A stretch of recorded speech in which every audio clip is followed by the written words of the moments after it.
Thank you guys for having me.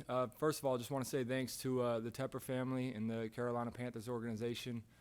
It's a blessing to be back in North Carolina. It's a blessing to be here with the coaches and the people in the building that are fired up to be a part of this Panthers organization. I'm right there alongside of them, and I couldn't be more happy to be here. My fiance, for in the span of 8 months, going to her third team, she's fired up to be here as well. We're going to be bleed blue and really look forward to attacking this offseason and getting after it. All right, let's jump into questions. Let's go to Josh Graham first. Hey, Brad. Josh Graham here in the Triad, in a place you know well in Winston-Salem. Just starting with that, how did Jim Grobe help mold you when you were in Winston-Salem, and how did that really jumpstart your coaching career? Hey, Josh, I appreciate the question. Jim Grobe, to this day, continues to reach out, and I think it's the personal aspect that he brought to coaching that really, for me, kind of opened up the door to when I was, a senior trying to figure out what I wanted to do next. I thought coaching might be a possibility just because he put his arm around every single player he had in the program, myself included, as a transfer walk-on, and he gave us all opportunities to get out there and play at the highest level. For him, he really inspired in me, like, coaching is more than just the X's and O's. It's about investing in people, and he did that in every single person in that building, and I still I thank him for that, and I love the friendly reminders I get from him every now and again as I take my own coaching journey. And one more. When you started at Wake Forest, or when you arrived at Wake Forest, the Panthers drafted some guy named Cam Newton that year. So I wonder, was there a consciousness of that while you were in school? Did you adopt the Panthers while you were playing at Wake? A little bit. My dad has been in the NFL, so I was adopting whatever team he was with. So I sported a lot of different colors during my upbringing, and I think, being around the league, you kind of find, and my fiance's finding out pretty quickly, you change shirts, and your loyalty is, with the people that you're currently working with. And man, I just can't say enough about the building we're in here today. And just how excited I am to be with this organization and this group of people. We're so proud to just be a part of it. Thanks, Brad. Welcome. Yeah, thank you. All right, let's go to Mike Kay, followed by Joe Person. Hey, Brad. Welcome. Mike Kay from the Charlotte Observer. When you look at this group of coaches, it seems like everybody kind of speaks the same language just because you've either been in Seattle or you've been in Tampa together, especially offensively. Can you speak to how important that is as you guys are trying to build this program under Dave? Yeah, vocabulary and language is really important. It's the first thing we addressed as coaches, from philosophy all the way down to what we're doing detailed on a route or a run scheme.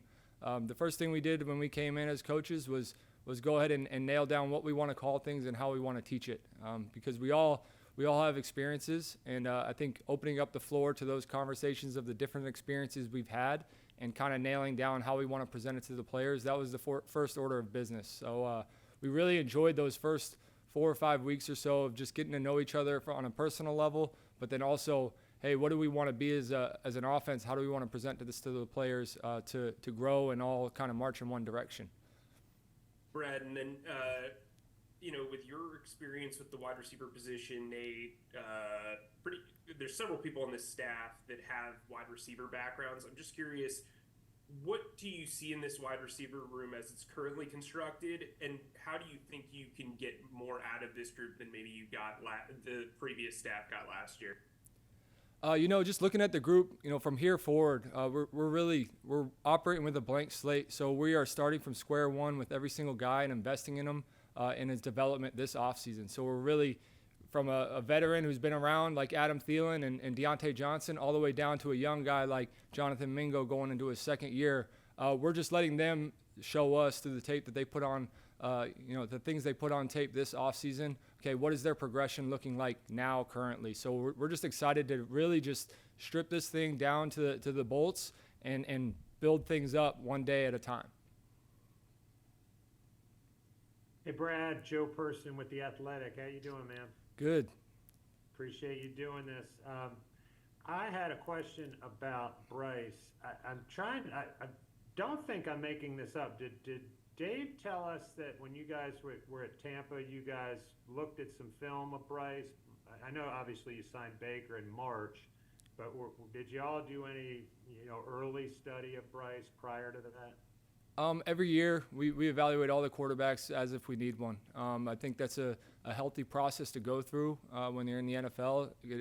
At the end of the day, if the very least, is something that we could provide EJ when we're preparing for him. At least we know, what we're going up against. So there's definitely familiarity with all the players that are coming into the league.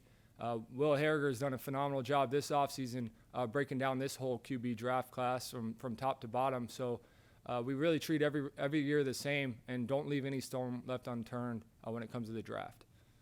Wonder what your impressions were of Bryce last February, let's say. Obviously a winner. You look at a guy, he finds a way to win. His arm talent is phenomenal. He makes great professional throws all over the field at the short, intermediate, and down the field as well. But he's a winner, and that's something you can't truly quantify all the time. And we're really excited to have him here. Really excited to watch him progress this offseason alongside his teammates. All right, let's go to David Newton, followed by Vashti Hurt. Grant David Newton with ESPN.com. Welcome to Charlotte. Wanted to follow up on Joe a little bit. What have you seen in Bryce now that you didn't see in him last year when you were going through film study that either impressed you or you feel like he needs to work on? You look at the film and he put plenty on tape to show you that this is the guy we thought he was.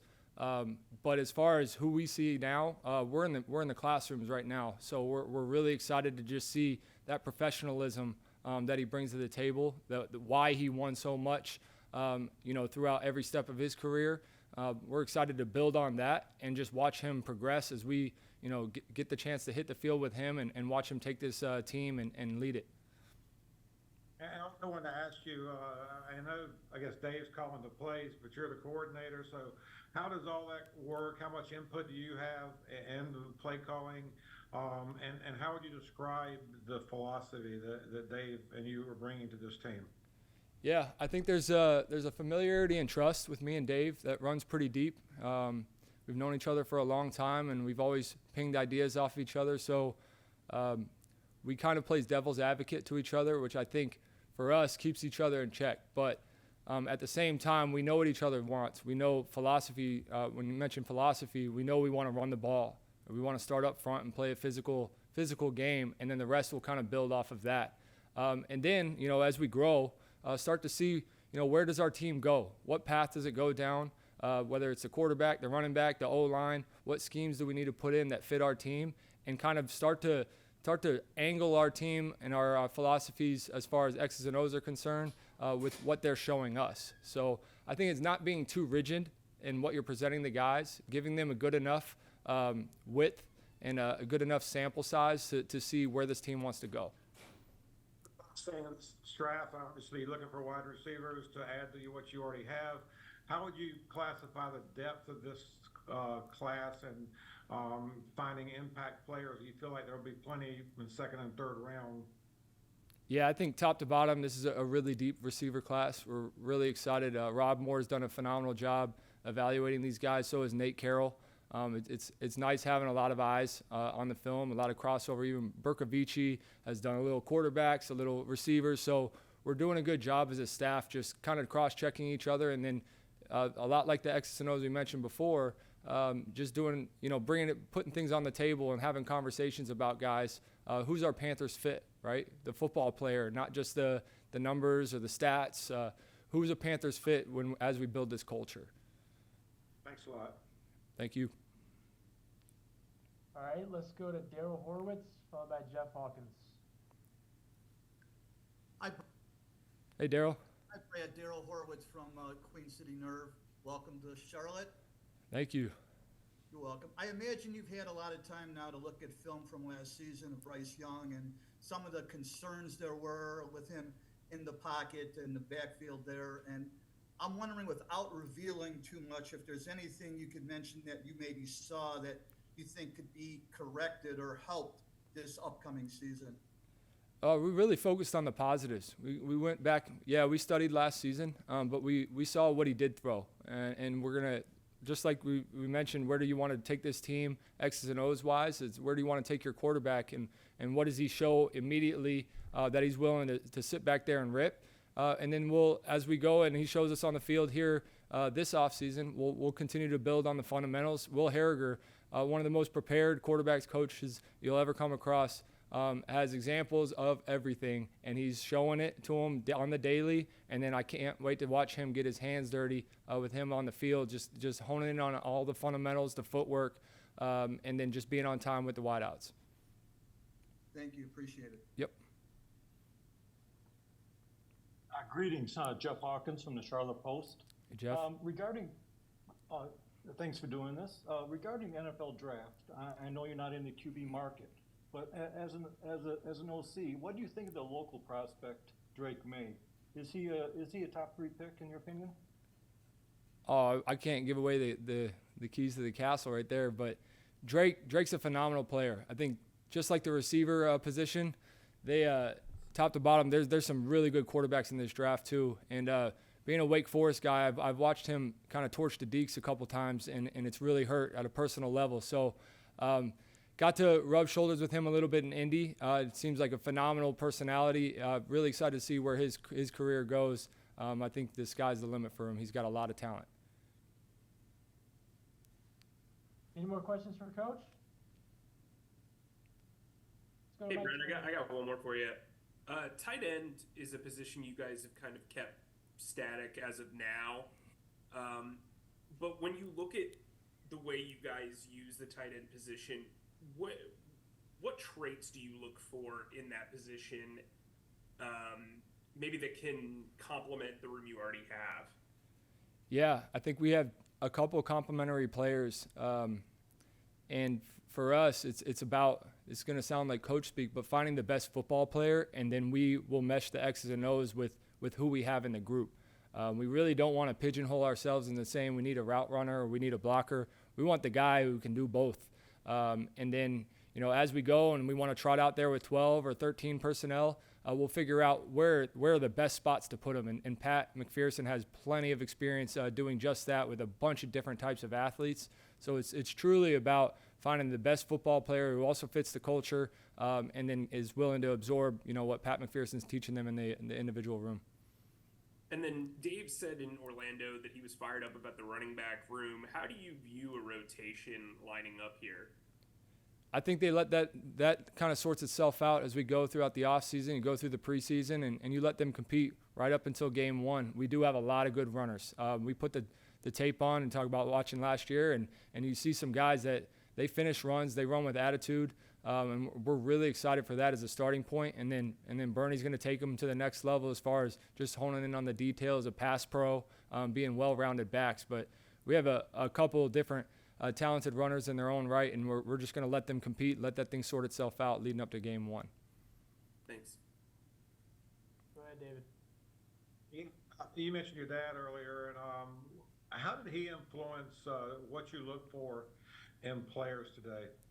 Yeah, when you grow up on the personnel side of things, and you're sending him mock drafts when you're in third grade, and you're telling him who he needs to pick, I think there's dialogue that's been going on there for 20 years now, and he's definitely influenced me, and I think we think very alike. And what I love about his process, even though he was on the personnel side of things, was he never forgot the football aspect. He never got enamored with a guy in gym shorts. He always went back to the tape. So I think that for me is always a solid reminder. Maybe I'll shoot him a prize. Hey, what do you think about this guy? What do you think about this guy? And he'll always be like, hey, go back and watch this game. It's never go back and watch his pro day, go back and watch his workout. Go back and watch his game and watch the football player.